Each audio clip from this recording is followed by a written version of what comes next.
व्यवहारवाद व उत्तर व्यवहारवाद। व्यवहारवाद की उत्पत्ति का विकास व अवसान का केंद्र अमेरिका है। व्यवहारवाद की उत्पत्ति के कारण सेकेंड वर्ल्ड वार से उत्पन्न परिस्थितियाँ, स्वतंत्र राष्ट्रों की संख्या में वृद्धि, तृतीय विश्व के देशों की स्वतंत्रता, पूंजीवाद के खिलाफ साम्यवाद का उदय, यूरोपीय शरणार्थी विद्वानों का समाजशास्त्रीय दृष्टिकोण, राजनीतिक प्रभुत्व का विस्तार, शोध की प्रणालियों व तकनीकों का विकास, अमेरिकी कॉरपोरेट्स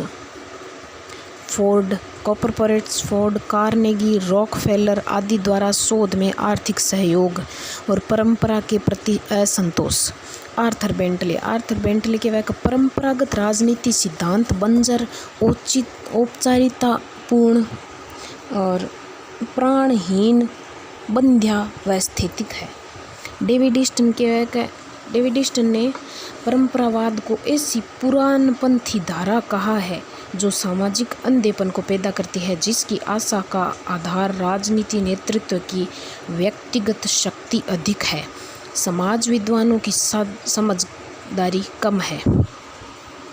रॉबर्ट डहेल व्यवहारवादियों को अनुभविक सिद्धांतकार तथा परंपरावादी है। Leo Strauss, Michael Oxford, Voegelin, Jouvenel परंपरावादियों को पराअनुभविक सिद्धांतकार, और रॉबर्ट डहेल है जो को व्यवहारवादियों ने तो अनुभविक सिद्धांतकार के वह, परंपरावादी है ना पराअनुभविक सिद्धांतकार के वह। रॉबर्ट डहेल ने व्यवहारवाद के विकास में निम्नलिखित 6 कारकों को उत्तरदायी माना है। पहलो है चार्ल्स ई मेरियम का योगदान। व्यवहारवाद में के विकास में 6 उत्तरदायी कारक है। पहलो चार्ल्स ई मेरियम को योगदान। चार्ल्स मेरियम 1874 से 1953 शिकागो विश्वविद्यालय में राजनीति विज्ञान के प्रोफेसर थे। वे अमेरिकन राष्ट्रपति ट्राफ्ट, वुड्रो विल्सन, हूवर व फ्रैंकलिन डी रूजवेल्ट की सलाहकार भी रहे हैं। मेरियम अमेरिका में राजनीति के आधुनिक विज्ञान के निर्माता थे। इन्होंने आर्थर बेंटले व ग्राहम वालास के सामाजिक व मनोवैज्ञानिक दृष्टिकोणों को समन्वित कर आनुभविक राजनीतिक शोध को बढ़ावा दिया। मेरियम के अनुसार सामाजिक विद्वानों की सहायता से अमेरिकी परंपराओं को बगैर क्रांति का सहारा लिए आधुनिक बनाया जा सकता है। इसके लिए उन्होंने नागरिक शिक्षा पर बल दिया। हेराल्ड डी लॉसवेल उनके सहकर्मी व वीओ की junior, Gabriel almond, Herbert Simon आदि इनके विद्यार्थी थे। दूसरा कारक है सामाजिक विज्ञान शोध परिषद की स्थापना। सोशल साइंस रिसर्च काउंसिल की स्थापना चार्ल्स मेरियम ने की पहल पर 1923 में की गई। इस परिषद ने अंतः अनुशासनात्मक शोध व व्यवहारवादी शोध तथा द्वितीय विश्व युद्ध के बाद तुलनात्मक राजनीति शोध को बढ़ावा दिया। तीसरा यूरोपीय विद्वानों का अमेरिकी आगमन। द्वितीय विश्व युद्ध के पूर्व बहुत से यूरोपीय विद्वानों ने, विशेषकर जर्मन विद्वानों ने अमेरिका में शरण ली। इन विद्वानों में Franz Neumann, Paul Lazarsfeld, Karl Deutsch, Hans Morgenthau, Hannah Arendt आदि थे। ये विद्वान Auguste Comte, Durkheim, Pareto, Mosca आदि समाजशास्त्रियों से प्रभावित थे। इनकी प्रत्यक्षवाद समाजशास्त्रीय अवधारणाओं ने व्यवहारवाद को प्रेरित किया। द्वितीय विश्व युद्ध की बाद की परिस्थितियाँ, अर्थव्यवस्था के पुनर्निर्माण, शीत युद्ध व विचारधारात्मक संघर्ष व परंपरागत राजनीति की सीमित उपदेयता ने व्यवहारवाद को बढ़ावा दिया।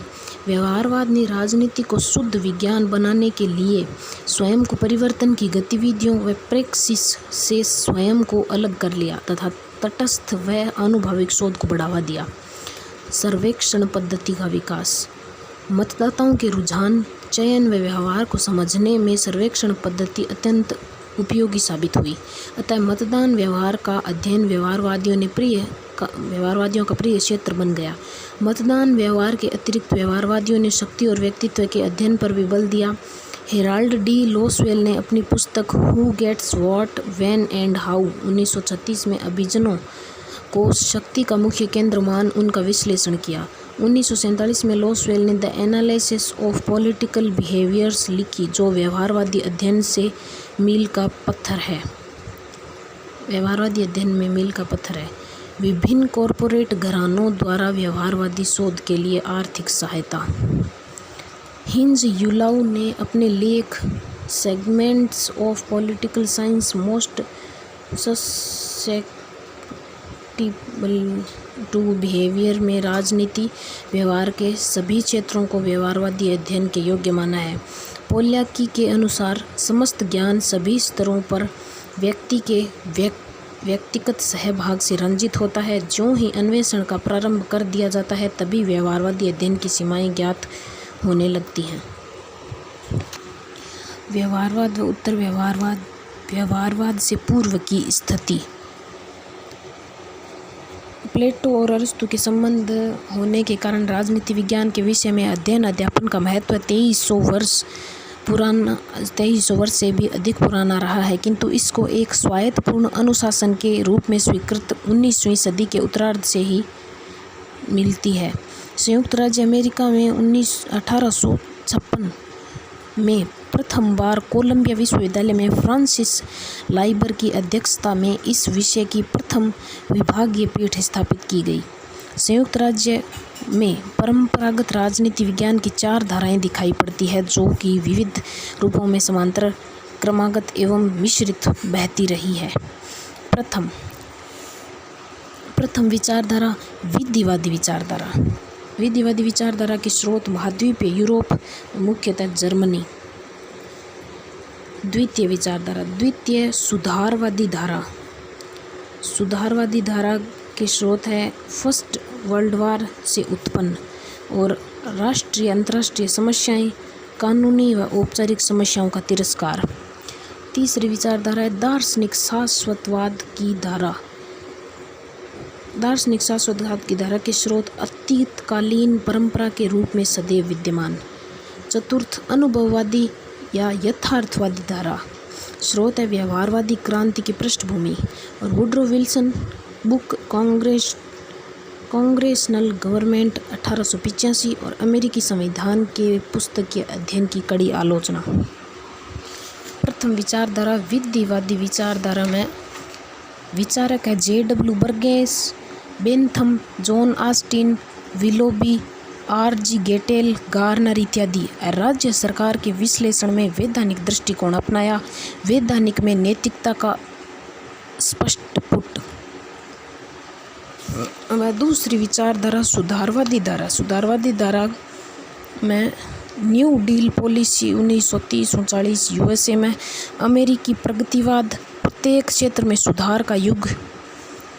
और तीसरी विचारधारा में कुछ नहीं है। और चौथी विचारधारा अनुभववादी विचारधारा में ग्राहम वालास की बुक है ह्यूमन नेचर इन पॉलिटिक्स 1908।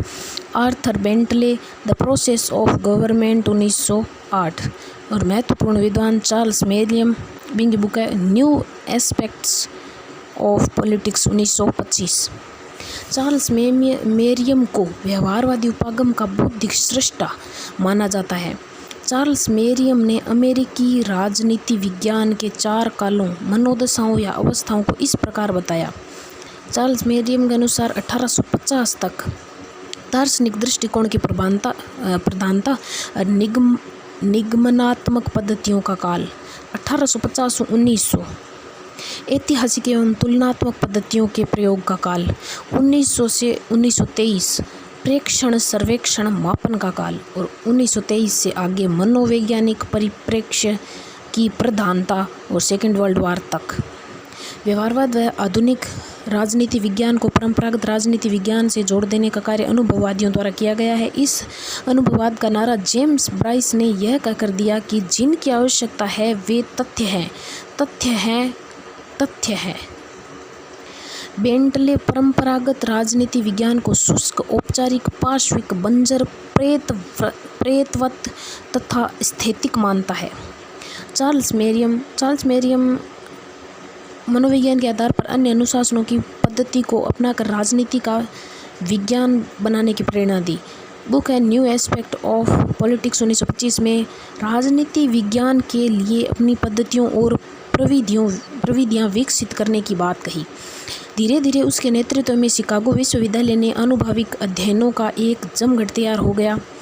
इस समूह में Leonard White, Harold Gosnell, Quincy Wright, Harold Lasswell, Frederick Schuman, V O Key, Gabriel Almond, Herbert Simon और डेविड ट्रूमैन आदि शामिल थे।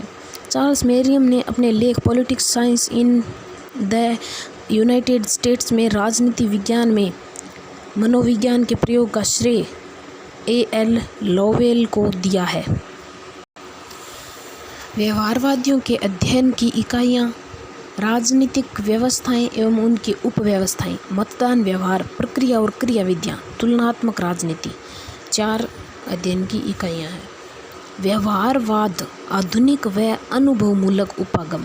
व्यवहारवाद की पद्धति का 2 भाग है, अध्ययन का केंद्रीय विषय और अध्ययन की पद्धति।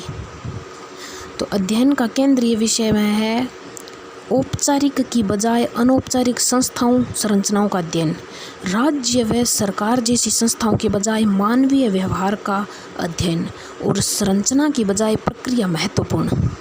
अध्ययन की पद्धति में अंतर विषयक पद्धति, वैज्ञानिक पद्धति, मूलक निरपेक्ष पद्धति, अनुभविक पद्धति। व्यवहारवाद की विशेषताएं, विज्ञान पर बल, तथ्यों पर बल, मूल्य निरपेक्षता पर बल, अंतः अनुशासनात्मक सामाजिक विज्ञान में एकता पर बल, ज्ञान के लिए ज्ञान, अनुभववाद, मानवीय व्यवहार पर बल, विश्लेषणात्मक एक क्रांति परंपरावाद के खिलाफ, राजनीति शक्ति का अध्ययन, वस्तुनिष्ठता पर बल, माइक्रो स्टडी पर बल। व्यवहारवाद राजनीतिक सिद्धांत को विचारों के मात्र क्रमबद्ध और बौद्धिक इतिहास के रूप में जिसकी कोई व्यावहारिक प्रासंगिकता नहीं है को खारिज करता है। इसके अनुसार व्यक्ति पर्यवेक्षणीय व्यवहार विश्लेषण की मुख्य इकाई है। व्यवहारवाद का अर्थ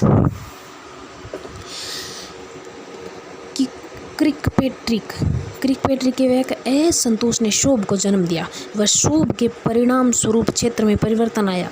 व्यवहारवाद एक दृष्टिकोण, एक चुनौती, एक अभिवृत्ति व सुधार आंदोलन है। क्रिकपेट्रिक ईस्टन के अनुसार व्यवहारवाद का बौद्धिक पद्धति व शैक्षणिक आंदोलन, व्यवहारवाद बौद्धिक पद्धति व शैक्षणिक आंदोलन दोनों है। डेविड ईस्टन के अनुसार सिद्धांत के बिना शोध का शिक्षण तुच्छ साबित हो सकता है और आंकड़ों के समर्थन के बिना निरर्थक साबित हो सकता है। ईस्टन ने व्यवहारवाद को चलनी का रूप कहा है। ईस्टन के अनुसार परंपरावादी लेखकों ने संस्थाओं की पूजा की है और उन्हें ऐसी इकाइयाँ माना है जो मानो उन इंसानों से न बनी जो उन्हें बनाते हैं। रॉबर्ट डैल ने व्यवहारवाद को परंपरावाद के विरुद्ध एक आंदोलन या मनोभाव माना है। डेविड ट्रूमैन ने इसी से सहमत होते हुए इसे केवल दृष्टिकोण मात्र माना है। डेविड ट्रूमैन ने व्यवहारवाद को ऐसा दृष्टिकोण बताया जिसका उद्देश्य शासन के समस्त तथ्यों को मनुष्य के प्रेक्षित एवं प्रेक्षणीय व्यवहार की शब्दावली के वर्णन करना है, अर्थात यह मनुष्य के व्यवहार को देखकर अध्ययन करने की प्रणाली है। रॉबर्ट डैल के अनुसार व्यवहारवाद परंपरागत राजनीतिक शास्त्र के खिलाफ एक विरोध आंदोलन है जो अमेरिका से संबंधित है। डैल का कहना है कि यह परंपरावाद के विरुद्ध एक आंदोलन व मनोभाव है जो अमेरिका में 1920 में शुरू हुआ। सिबली के व्यवहारवाद परीक्षणीय वैज्ञानिक सिद्धांत है तथा उसकी सत्यापन प्रक्रिया दोनों के निर्माण पर जोर देता है। ईस्टन का जितने व्यवहारवादी उतने अर्थ। व्यवहारवाद के विकास में योगदान राजनीतिक शास्त्र को राजनीति का विज्ञान बनाने की दिशा में हुए प्रयास। अरस्तु को हम अमेरिकन व्यवहारवादियों का पितामह कह सकते हैं और काम्टे के प्रत्यक्षवाद, वियना सर्किल के तार्किक प्रत्यक्षवाद, भाषाशास्त्र के अनुभववाद, वैज्ञानिकता व तथ्यात्मकता ने व्यवहारवाद को जन्म दिया। प्रत्यक्षवाद व्यवहारवाद पर प्रत्यक्षवाद का गहरा प्रभाव है। प्रत्यक्षवादी अनुभवी ज्ञान को ही स्वीकार करते हैं।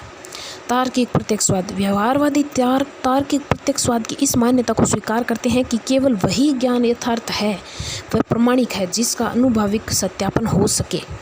पृष्ठभूमि वाल्जर Bagehot, book English constitution 1867।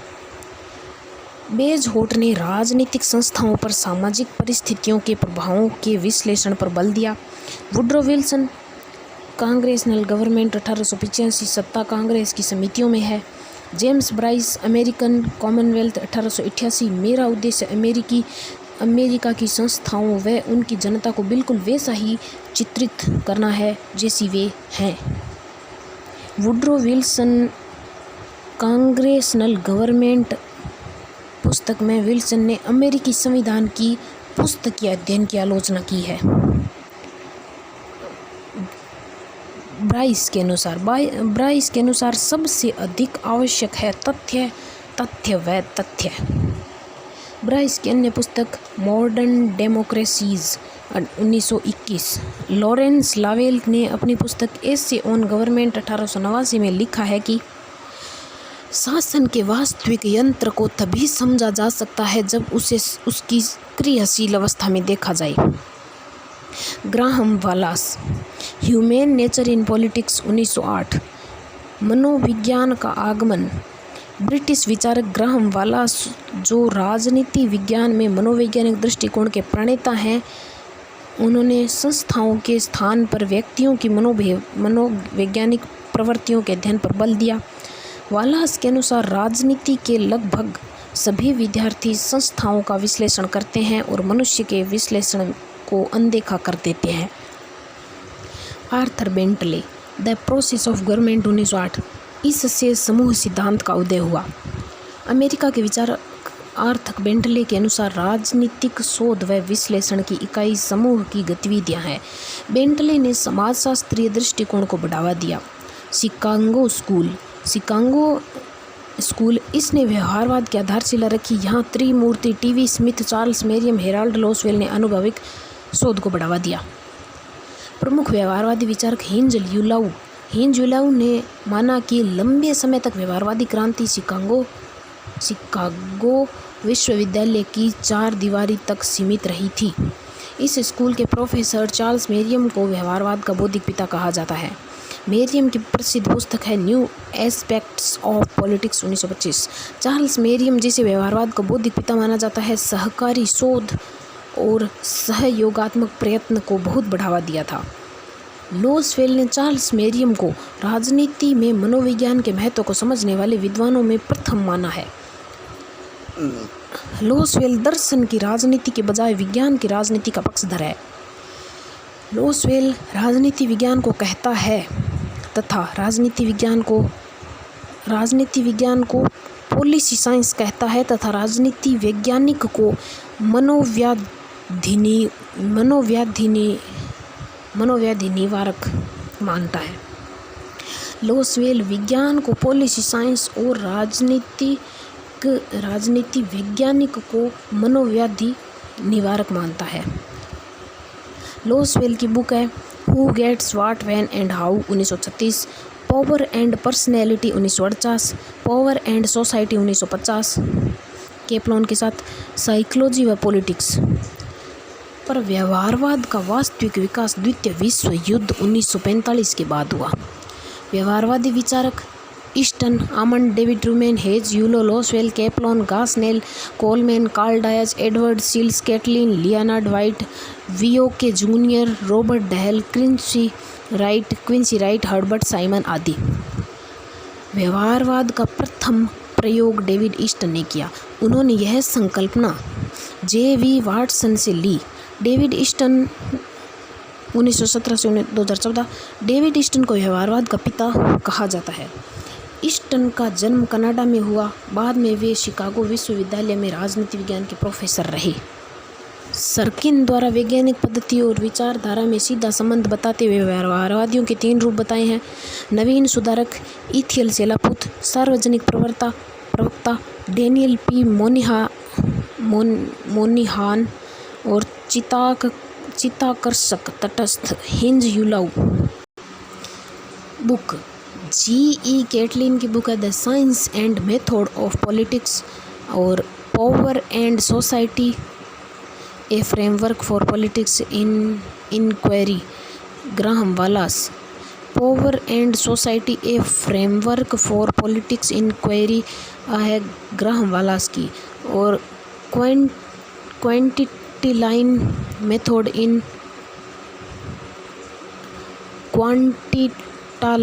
Method in politics Stuart Wright की। व्यवहारवाद की बौद्धिक आधारशिलाएं ये डेविड ईस्टन के करंट मीनिंग ऑफ बिहेवियरलिज्म लेख में वर्णित है।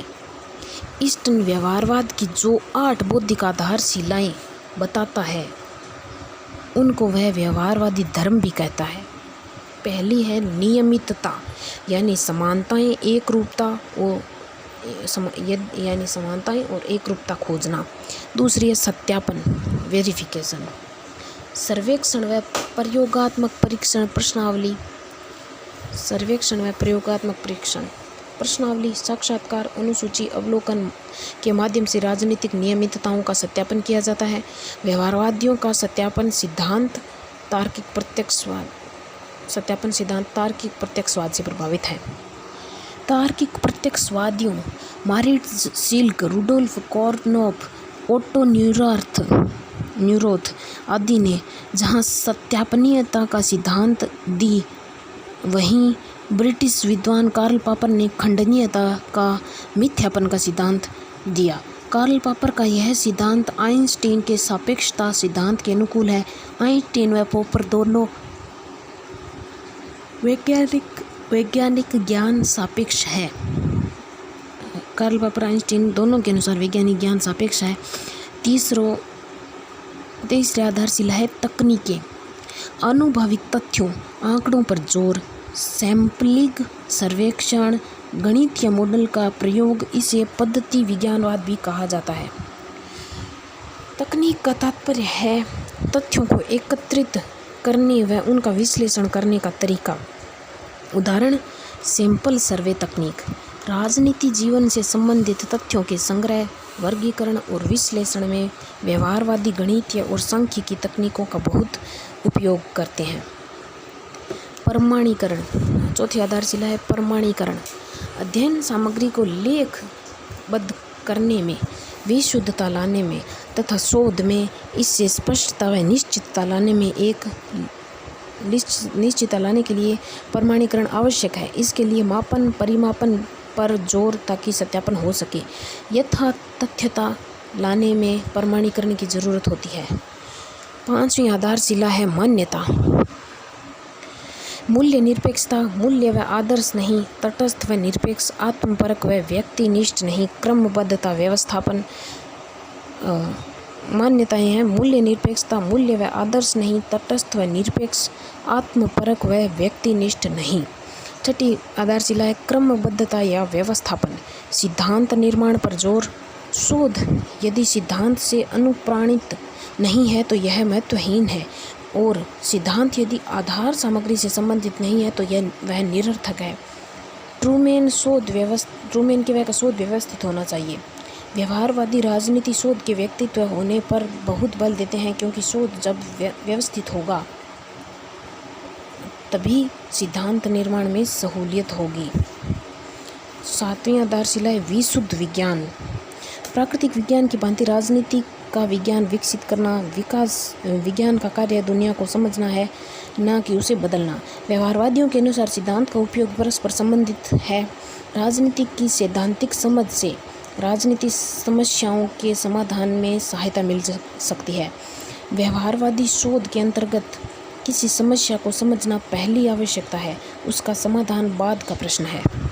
8वीं आधारशिला है ज्ञान का एकीकरण समायोजन। अंतर्विषयक अंतः अनुशासनात्मक पर बल। किसी राजनीतिक व्यवहार या घटना के व्यवस्थित अध्ययन के लिए उसके विभिन्न पहलुओं का अध्ययन आवश्यक है। राजनीति की समझ के लिए मनोविज्ञान, समाजशास्त्र, अर्थशास्त्र, मानव विज्ञान आदि विषयों का ज्ञान भी आवश्यक है। व्यवहारवादी सभी सामाजिक विज्ञानों को एक सूत्र में पिरोकर इसे व्यवहारवादी विज्ञान की संज्ञा देते हैं। वैल्यू। परंपरावादियों ने व्यवहारवादियों की केवल एक आधारशिला अंतः अनुशासनात्मक को स्वीकार किया है समकालीन समय में। वैल्यू मूल्य, वैल्यूज़ मान्यताएं, और इन 8 में स्तरीकरण नहीं आता। व्यवहारवाद की आलोचना। प्रमुख आलोचक Leo Strauss, Michael Oakeshott, Voegelin, Jouvenel, Hannah Arendt, John Dewey, Christian Bay, Hans Morgenthau, Eugene Meehan. Leo Strauss के वह व्यवहारवादी मूल्य निरपेक्षता की आड़ में अपने सिद्धांतों में अपने मूल्य घुसा रहे हैं, जैसे उदार लोकतंत्र का विशेष गुणगान। स्ट्रॉस इसे लोकतंत्र सा ही कहता है, अर्थात व्यवहारवादियों का भी व्यक्तित्व, आचरण, राग, द्वेष, पक्षपात व झुकाव होता है। इनका उदारवाद के प्रति पूर्वाग्रह है। लियो स्ट्रॉस मूल्य निरपेक्ष होना असंभव है। लियो स्ट्रॉस के वह मूल्य निरपेक्ष होना असंभव है। लियो स्ट्रॉस ने लिखा है कि नया राज्य विज्ञान अपने घर को जलता देखकर हंस रहा है, किंतु दो तथ्यों के आधार पर इसे क्षमा किया जा सकता है। इसे यह मालूम नहीं कि इसका घर जल रहा है, और इसे यह भी मालूम नहीं कि यह हंस रहा है। लियो स्ट्रॉस के वह व्यवहारवादी सभी मूल्यों को एक समान मानते हैं। उनमें गुणात्मक अंतर नहीं करते, अतः वे साफ जल को गंदे नाले में बहाने की गलती कर रहे हैं। लियो स्ट्रॉस के वह ये ऐसे इंजीनियर है जो पुल बनाने में केवल पदार्थ का ध्यान रखते हैं, उपयोग का नहीं। कार्ल पोपर के वह व्यवहारवादियों की भविष्यवाणी छलनी में पानी ले जाने के तुल्य है। सिबली की बुक है द लिमिटेशन ऑफ बिहेवियरलिज्म, व्यवहारवाद की सीमाएं। क्रिश्चियन बे के वह व्यवहारवादी राजनीति नकली या छद्म राजनीति है, यह केवल यथास्थिति का पक्षधर है। अर्नेस्ट ब्रेख्ट के अनुसार व्यवहारवाद को 20वीं सदी की दुखद घटना अर्नेस्ट मानते हैं, और क्योंकि तटस्थता के चक्कर में इसने नाजीवाद, फासीवाद व साम्यवाद की आलोचना नहीं की। हन्ना आरेंट व्यवहारवादियों की कार्य पद्धति को सर्वाधिकारवाद पनपाने की आधारशिला कहती है। बुडिन व्यवहारवाद व उत्तर व्यवहारवाद क्रांति नहीं, सिर्फ बड़ी घटनाएं हैं। बुडिन के वह शिकागो स्कूल से जुड़े व्यवहारवादी विचारक व prod PROD political research organization and design के संपादक एल्फ्रेड डी ग्रेजिया के अनुसार पॉलिटिकल बिहेवियर शब्दावली को ही राजनीति से निकाल देना चाहिए। यथास्थितिवादी व्यवहारवाद का पूरा जोर स्थायित्व है, परिवर्तन पर नहीं। अत्यधिक शब्दाडंबर बंद समाजों के लिए अनुपयुक्त, क्योंकि ऐसे समाजों में सर्वेक्षण की इजाज़त नहीं होती। तकनीक पर ज़्यादा बल। डहेल ने भविष्यवाणी की थी कि व्यवहारवादी अवधारणा जो कि एक विरोध व एक मनस्थिति है, राजनीति विज्ञान के अध्ययन में समाहित होकर स्वाभाविक मृत्यु को प्राप्त हो जाएगी। इसके अवसान का कारण इसकी असफलता नहीं बल्कि सफलता होगी। व्यवहारवाद आलोचना में हेबरमास के वह जैसे समीक्षा सिद्धांत के प्रतिपादकों के अनुसार किसी भी अध्ययन में आधुनिक औद्योगिक समाज के विषय में समग्र एवं संश्लेषणात्मक दृष्टिकोण को अपनाया जाना चाहिए। और मैकिंटायर ने आनुभविक सिद्धांत निर्माण के प्रयासों को भ्रमोत्पादक बताया है, और बर्नार्ड क्रिक ने व्यवहारवाद को अप्रजातंत्रात्मक बताया है। अब है उत्तर व्यवहारवाद, पोस्ट बिहेवियरलिज्म। 1960 के दशक में अमेरिकी समाज में बहुत उथल पुथल मची। 1962 का क्यूबा का मिसाइल संकट, अश्वेतों का नागरिक अधिकार आंदोलन, परमाणु प्रसार, वियतनाम युद्ध, युवाओं की हिप्पी कल्चर व इनमें अमेरिकन सांस्कृतिक मूल्यों के विरुद्ध प्रति संस्कृति की प्रवृत्ति ने अमेरिकन समाज को हिला दिया। व्यवहारवादियों के पास इनका कोई समाधान नहीं था, तो वे तथ्यों के संग्रहण, विशुद्ध विज्ञान, तटस्थता पर बल दे रहे थे, और वैज्ञानिक पद्धति का उपयोग हो सके जिसके बारे में तथ्य उपलब्ध हो। इस प्रकार व्यवहारवादी पद्धति शास्त्र के बंदी हो गए। 1962 में थॉमस एस कुहन की पुस्तक the structure of scientific revolution प्रकाशित हुई। इसमें कुहन ने प्रतिमान की अवधारणा दी। इस अवधारणा के तहत कुहन ने कहा कि विज्ञान कुछ निश्चित पूर्व धारणाओं पर आधारित होता है। वैज्ञानिक समुदाय उनका परीक्षण किए बगैर इन्हें स्वीकार कर लेता है। नए शोधकर्ता के प्रश्न व उसकी पद्धति इन्हीं पूर्व धारणाओं द्वारा निर्देशित होती है। कुहन इसे प्रतिमान कहते हैं। नए शोध व तथ्यों द्वारा इन प्रतिमानों को बदला जाना चाहिए। कुहन के इन तर्कों से व्यवहारवादियों द्वारा मान्य सत्यापन सिद्धांत खंडित हो गया, जिससे आनुभविक सिद्धांत की नींव हिल गई।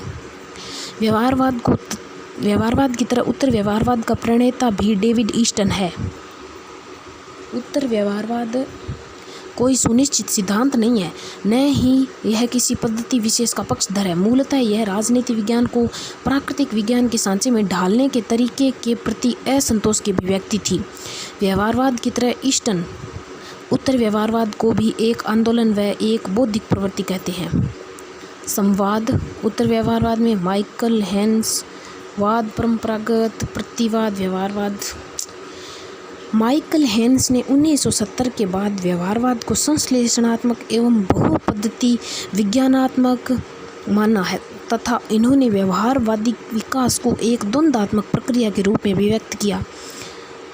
1969 अमेरिकन पॉलिटिकल साइंस एसोसिएशन में डेविड ईस्टन के भाषण से उत्तर व्यवहारवाद जन्मा। ईस्टन ने 1969 में अमेरिकन पॉलिटिकल साइंस एसोसिएशन के 65वें अधिवेशन में अध्यक्षीय भाषण, जिसका शीर्षक था the new revolution in political science, में प्रासंगिकता, सारत्व व कर्म को प्रासंगिकता का मूल मंत्र या प्रासंगिकता धर्म कहा।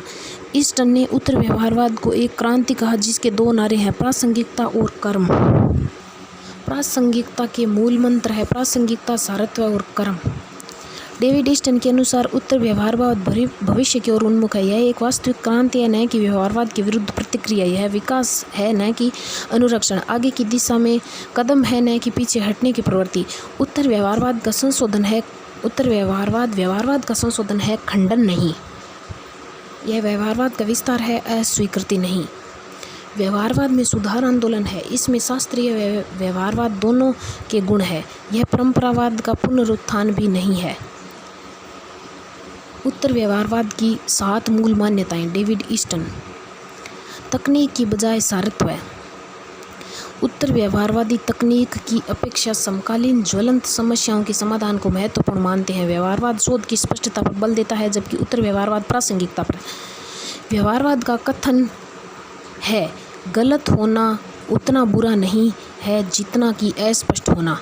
उत्तर व्यवहारवाद के अनुसार अस्पष्ट होने की तुलना में अप्रासंगिक होना ज़्यादा बुरा है। सामाजिक परिवर्तन पर बल।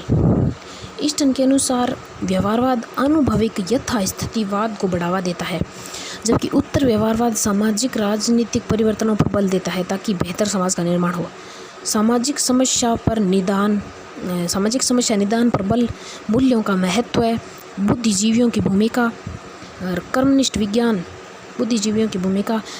विज्ञान में ईस्टन के अनुसार ज्ञान का क्रियात्मक होना आवश्यक है। उनके अनुसार जानने का अर्थ है कार्य का उत्तरदायित्व अपने हाथों में लेना और कार्यरत होने का अर्थ समाज के पुनर्निर्माण में स्वयं को लगा देना। उत्तर व्यवहारवाद चार्ल्स मेरियम की नागरिक शिक्षा के विचार से सहमत है और बुद्धिजीवियों का दायित्व है कि वे जनता को लोकतांत्रिक मूल्यों की शिक्षा दे। व्यवसाय का राजनीतिकरण अर्थात सभी पेशों का राजनीतिकरण। चौतरफा राजनीति संकटों का समाधान अकेला राजनीति विज्ञान नहीं कर सकता, अतः सभी सामाजिक वैज्ञानिकों को आगे आना होगा। अतः ईस्टन की सामाजिक विज्ञानों की एकता व अंतः अनुशासनात्मकता को पुनः दोहराते हैं। तुलना में 3 प्रकार है, परंपरागत, व्यवहारवादी और उत्तर व्यवहारवादी। परंपरागत में तथ्यमूलक, अंतर संवर्धित, आदर्शात्मक मानकीय, गुणात्मक नियमितताएं, समानताएं व अनियमितताएं या असमानताओं पर बल और यूरोप केंद्रित। व्यवहारवादी में तथ्यमूलक, पृथक, गैर आदर्शात्मक व व्यवहारपरक, परिमाणात्मक और एक रूपताओं व समानताओं पर बल और आंग्ल अमेरिकी यानी यूके और यूएसए केंद्रित। उत्तर व्यवहारवादी में है तथ्यों और मूल्यों का पुनः संयोजन, मानवीय दृष्टि से समस्या अभिमुख, गुणात्मक प्लस परिमाणात्मक दोनों का उपयोग और वैश्विक दृष्टिकोण, उपेक्षित क्षेत्रों पर ध्यान, थर्ड वर्ल्ड पर ज़्यादा केंद्रित। व्यवहारवादी का अस्पष्ट होना गलत होने से अधिक बुरा है। अस्पष्ट होने से तो गलत होना अच्छा है। उत्तर व्यवहारवादी क्या अप्रासंगिकता सुनिश्चितता से अस्पष्ट होना कम बुरा है। अप्रासंगिक सुनिश्चितता से अस्पष्ट होना कम बुरा है। अस्पष्ट होना कम बुरा है अर्थात प्रविधि से पूर्वसार। उत्तर व्यवहारवाद में नवीनता, विज्ञानवाद के प्रति पागलपन नहीं, मूल्यों को स्थान, अंतःशास्त्रीय दृष्टिकोण को